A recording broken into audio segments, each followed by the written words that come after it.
इधर वाले इधर आरोप लगाते हैं, इधर वाले इधर आरोप लगाते हैं। केंद्र का बजट आया, 33% नरेगा का बजट कटौती कर दी, ऑनलाइन सिस्टम कर दिया। हमारे एक साथी कह रहे थे कि ऑनलाइन कर दिया। ऑनलाइन किसने कर दिया? ऑनलाइन।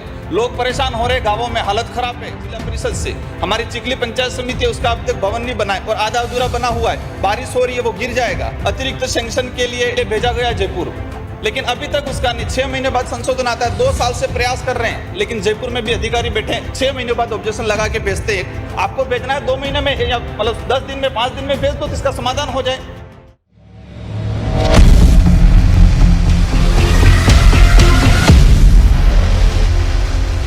श्री राजकुमार रोत। धन्यवाद सभापति महोदय।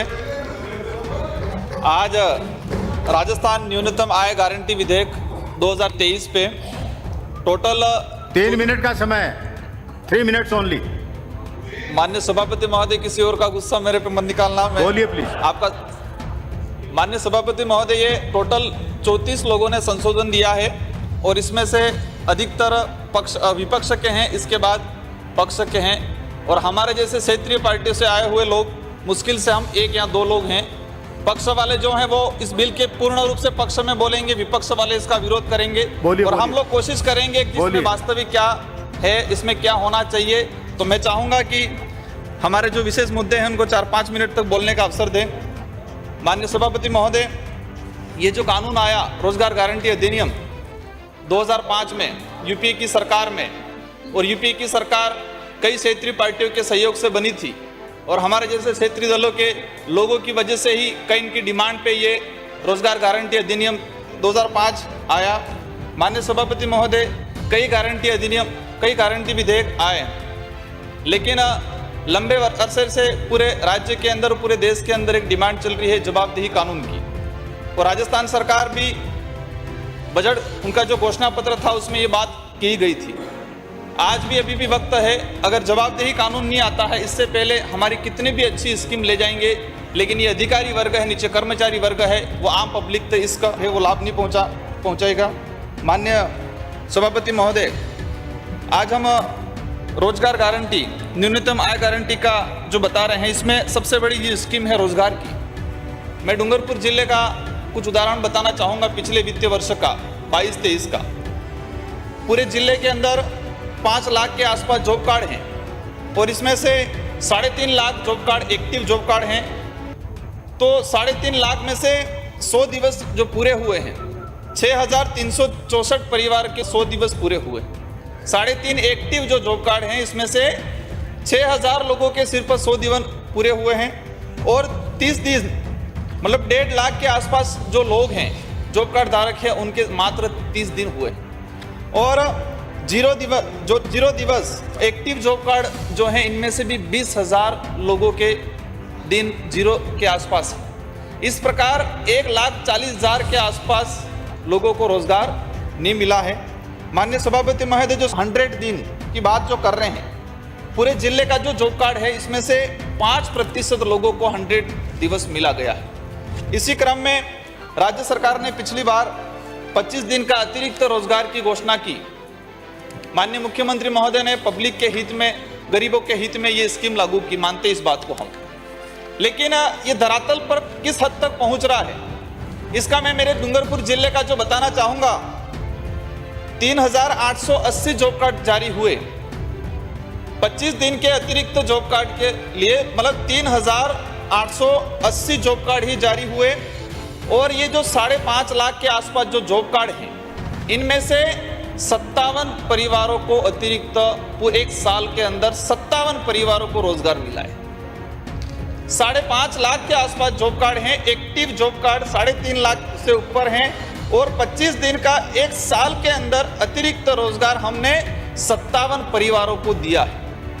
ये स्थिति है, हम लोग यहाँ बहस कर लेंगे, लेकिन नीचे धरातल पे क्या हो रहा है।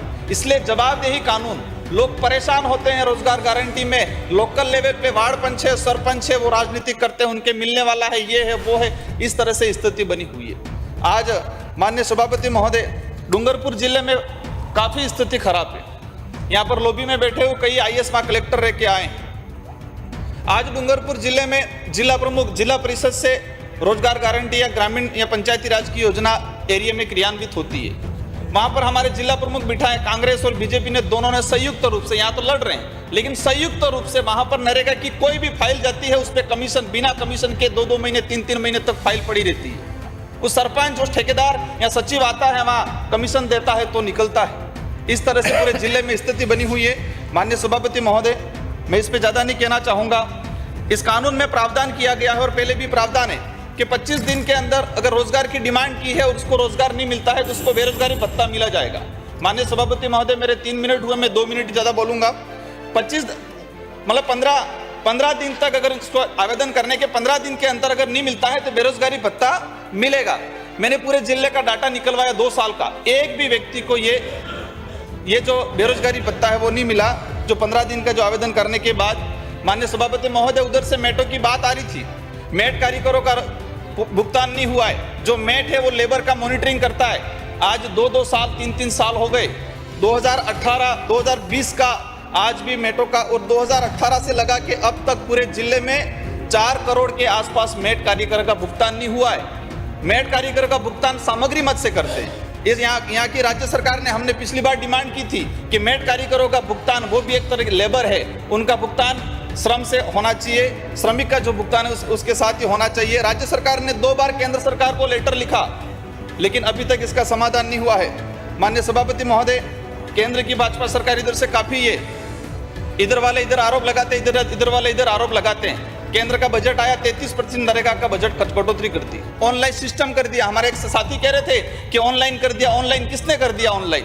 लोग परेशान हो रहे, गांवों में हालत खराब है और इस स्कीम को रोकने का एक तरीका है ये।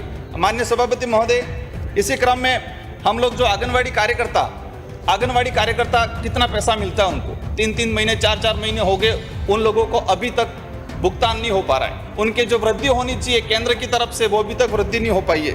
माननीय सभापति महोदय, ये जो योजना है वो योजना क्रियान्वित होती है पंचायत समिति, जिला परिषद से। हमारी चिखली पंचायत समिति है, उसका अभी तक भवन नहीं बना है और आधा अधूरा बना हुआ है। बारिश हो रही है, वो गिर जाएगा। हम लोग यहाँ अतिरिक्त सैंक्शन के लिए, परमिशन के लिए भेजा गया जयपुर, लेकिन अभी तक उसका नहीं। 6 महीने बाद संशोधन आता है। 2 साल से प्रयास कर रहे हैं लेकिन जयपुर में भी अधिकारी बैठे हैं, 6 महीने बाद ऑब्जेक्शन लगा के भेजते हैं, फिर वापस इसका रिप्लेट भेजा जाता है, फिर वापस 6 महीने बाद। आपको भेजना है 2 महीने में या मतलब 10 दिन में, 5 दिन में भेज दो तो इसका समाधान हो जाए। जो बिल्डिंग, जिस बिल्डिंग पे 2 करोड़ रुपया लगा हुआ है, वो बिल्डिंग इस बार नहीं बनी, बारिश आएगी वो खत्म हो जाएगी। जिसका जो भी सोल्यूशन तो होना चाहिए। माननीय सभापति महोदय, इसी अनुरूप पंचायत सहायक की भर्ती की आज पूरे जिले के अंदर 142 पद खाली पड़े हुए, उनके जो लगे हुए हैं उनका भी जो जिस तरह से उनको मानदेय मिलना चाहिए वो नहीं मिल रहा है। और 142 जो पद खाली, इस सरकार की जिम्मेदारी बनती है ये डिमांड पर नहीं है, ये तो माननीय सभापति महोदय, डिमांड पर बहस नहीं हो रही है। इसी क्रम में अभी बात चल रही थी और हमारे सबके लिए शर्मसार करने वाली घटना है मणिपुर की घटना।